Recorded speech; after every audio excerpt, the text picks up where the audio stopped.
So hello, I'm Matt Dorgan. I'm the founder and president of Building Bridges for Brianna. We're coming live from Freelance, York here in Dallastown. So we're going to continue our series of open conversations about mental health in our community and how we can impact people to help them understand that it's okay to not be okay. We just can't stay that way. And we want to do that by having conversations with people in the community that have mental health issues or family members or deal with some sort of mental health on a daily basis, or maybe not even on a weekly basis. So we have Cortney here with us today. She's actually one of our board members, but she also works in a school. So she's a teacher and she has an interaction with students on a day-to-day basis. So Cortney, I appreciate you coming. If you want to kind of give us a little history of you, a little bio, tell us a little bit about yourself. Well, I was born and raised in York. I actually went to school with you. So that's how I know you and Brianna. I lived in North Carolina for 20 years where I finished my degree to be a teacher. I also got my master's degree in math down there, and I'm a math teacher. One of my worst subjects. Just saying. And so down there, I was face-to-face in the classroom with high school students, and I prefer working with high school students. I felt like I could relate to them. They gave me a class one time with some kids that were taking the class for the third time, and they were really struggling, and I felt that those were the kids I related to the most. And I still talk to some of those kids today that are now grown adults with their own kids, and they say, I really like, I didn't just learn math from you, that I could sit after class and talk to you. And so that means a lot to me. So now I moved up here to Pennsylvania, and I teach for a virtual public school in Pennsylvania. And through the pandemic, we saw a huge shift from kids from the public school coming into the virtual environment. And so I get to see the disconnect that we're having with kids not being able to reach out as much about mental health situations. We're seeing a large increase with mental health and just in general with adults and adolescents. So when the situation with Brianna happened, she babysat my kids and she talked to me like a friend. Mm-hmm. And being part of Building Bridges for Brianna, I could kind of tie in everything together as far as how I relate to kids through my work,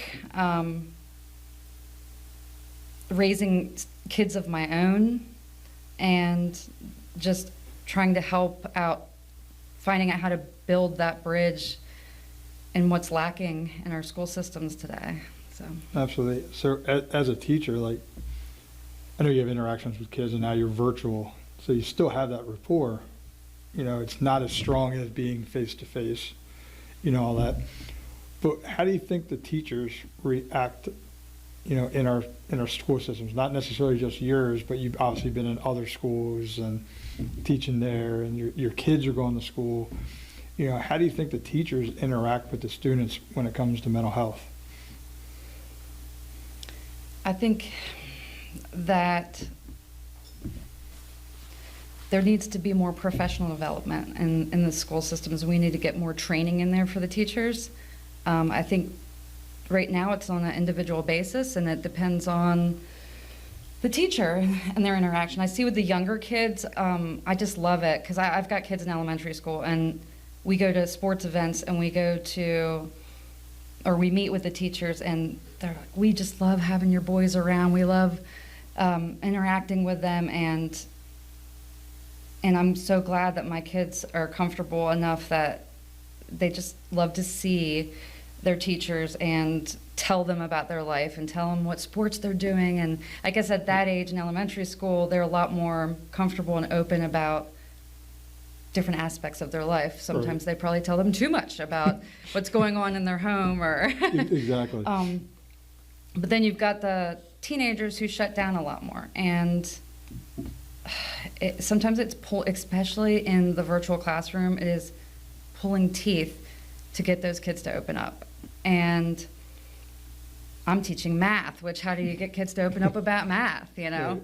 So I always start out my day with just asking whether they have a brother and sister, what's their favorite sport, what's their favorite music, and you see kids open up a little bit more when you just try to bring in other aspects of their life, and it takes it that much further for them to learn math or English or history if you can just kind of build some kind of a bridge with their personal life. Exactly. And I know we've had conversations over the last couple of years with building bridges, you know, that you've had some students struggling, you know, and you weren't 100% sure where to direct them, you know, and where to, you know, send them for help. So you kind of were asking me, hey, what do you know?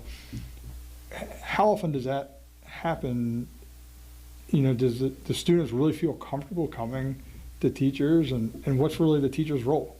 What should they be doing? I think they're scared to come to an adult, and when they finally do or step outside of that box, the next move is so important and critical for mental health, because that student could either go one of two ways. They could keep opening up, and that's what we want to happen, or they could completely shut down depending on what step that teacher takes next. And that's a scary place to be in as a teacher. And that's why I came to you, and I was upset about it, because I'm like, this kid is trusting in me, and this is important. Right.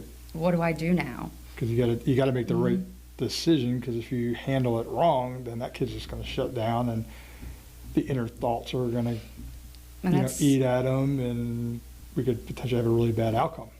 That's scary as a teacher. And I even talked to somebody that's in charge of student assistance, and they had a program where they had over hundreds of referrals, and the amount of referrals they get to might be 17. So what happens to those other children that aren't being addressed?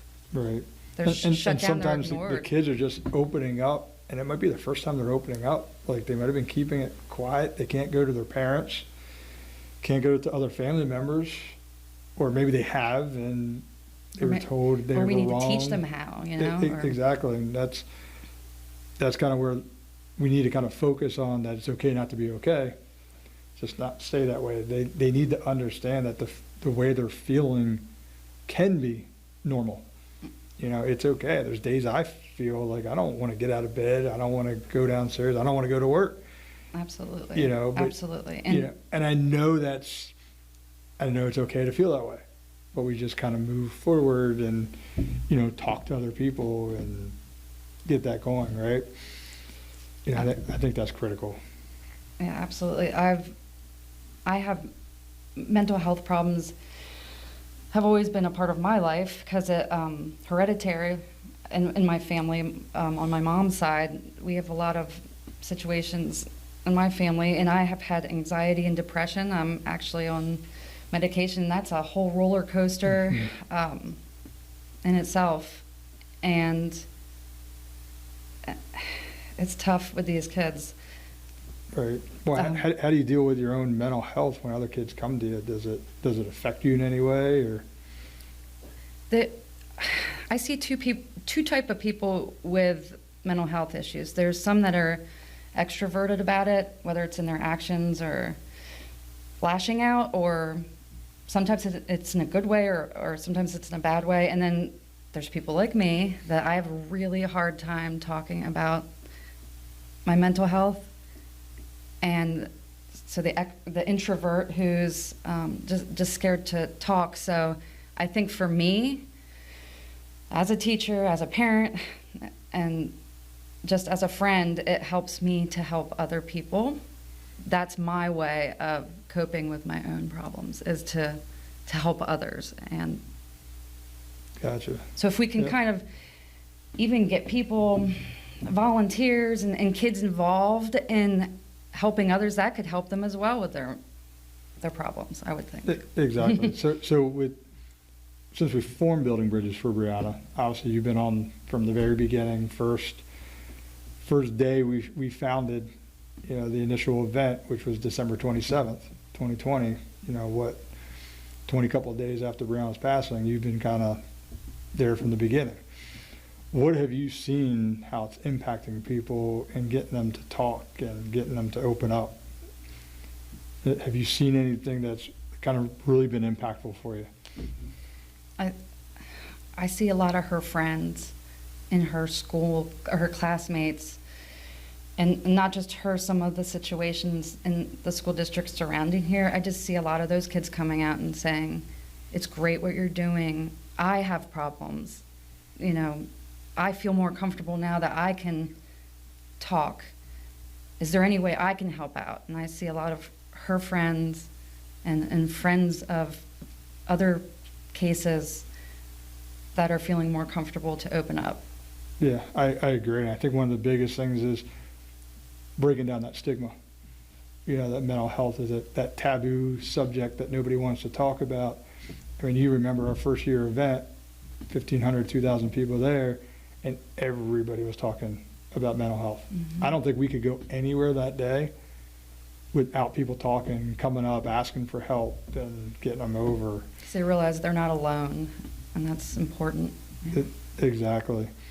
You know, and obviously now that you're on the board and, you know, really helping out with all the new events that are coming up and the support groups and stuff like that, you know, I really appreciate the help, and because it does take an army to do it. And, you know, the biggest thing is the community. Mm-hmm. You know, and we're helping the community understand that there's people out there that need help. Our job is just to really listen, you know. So I guess, you know, is there anything you want to tell any teachers that are watching just on what to do and how to respond in a decent way, you know, to a kid that's reaching out for help? I think the biggest thing is to listen, and try not to dismiss them or throw it under a rug. Make sure you follow up. I think that's the most important thing, and is to follow up with that student, question how they're doing, how whatever they're involved in, and how they're handling it, and if necessary, speaking to their counselor or even their parent to try to get them on board with getting the student assistance and help and feeling comfortable that it, you know, it's okay not to be okay. Absolutely. So I really appreciate you coming on, you know, just kind of talking about the teacher's perspective and the students, because that's one of the things. We have a lot of students that are struggling. You know, we know that, like we talked about some of Brianna's friends, you know, they're reaching out all the time, mm-hmm. you know, and asking, and, you know, luckily the school district's doing some amazing things. Yeah, so hopefully we can get more school districts on board with that, I'm hoping. Exactly. I mean, they're doing the assembly for students, mm-hmm. you know, which is the first time in a long time that they actually had an assembly for mental health, you know, and we're doing it where it's not just students there, but it's also parents and students. So parents can really understand what's going on, because there's a lot of people I've talked to, they didn't realize that this was that bad of a pandemic with mental health, and kids were actually hurting themselves and taking their lives and stuff like that. So with them understanding, maybe they can see things that are changing in their own kids. So that they can be aware of triggers or signs so it doesn't get to that point where... Absolutely. And if we can get that to other school districts in the county, you know, I think that's going to be critical. You know, and that kind of comes back to, you know, some of the programs that obviously Building Bridges for Brianna does, you know, with those speaking events and, you know, assemblies and stuff like that. And that's kind of why we do some of our other events, to be able to fund, you know, those assemblies, so we don't have to charge the school, you know, to do it. We just want to give 100% back to what we're raising into the school districts. And I know we've had multiple conversations about that. Just, we don't want to charge anybody. We just want to get it, you know, get that out there so people can get the awareness out there. So, you know, that's kind of why we're having the event at John Wright at the end of October, you know, with 130 vendors are going to be there, 5 food trucks, music, raffles, all that. Then we have our big event, obviously in June, which last couple of years we've been averaging 1,500 to 2,000 people throughout the day. And we're also already planning that this year's looking like it's going to be a bigger one, especially with some of the entertainment that's been booked and some of the food trucks. And I think we're already up to 56 vendors that have registered. I know. I'm you so know, excited. for I it. know people really look forward to the event, and my entire family looks forward to it. My boys are 8 years old, and they just can't wait. And they love honoring Brianna, Mhm. and we tried to talk to them about the importance of the event and what it means. And everybody, I feel like, just gets to get out of their head for a little bit and just have a good time. Exactly. You know, good time and still learn about mental health. Yes. Because obviously, I think last year we had 11 or 12 mental health organizations and other nonprofits, you know, there that we were taking people over to the roost.